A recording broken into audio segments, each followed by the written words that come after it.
চলে এসেছি নারায়ণী কিচেনে রোজকার মতো রেসিপি নিয়ে। আজকে দুপুরে খাওয়া দাওয়া এখানে আছে মূলো, কচু, বড়ি, আলু দিয়ে টক, এখানে মুসুরির ডাল আছে পাতলা করে, কালো জিরে দিয়ে কুমড়ো করলা দিয়ে ভাজা, আর এখানে ভেন্ডি পেঁয়াজ আলু ভাজা। ভিডিওটা দেখতে থাকুন। খাবারগুলো সব বেড়ে নিই। খাবার বেড়ে নেব। ভেন্ডি ভাজা দিয়ে দেবো, কুমড়ো আলু করলা ভাজা কালো জিরে দিয়ে,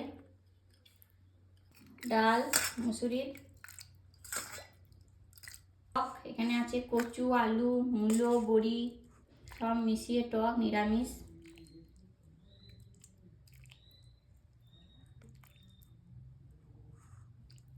খাবারগুলো বেড়ে নিয়েছি, সবাইকে খেতে দিয়ে দিয়েছি। এই ভিডিওটা যদি ভালো লাগে একটা লাইক সাবস্ক্রাইব করে দেবেন, কমেন্ট করে জানাবেন কেমন হয়েছে।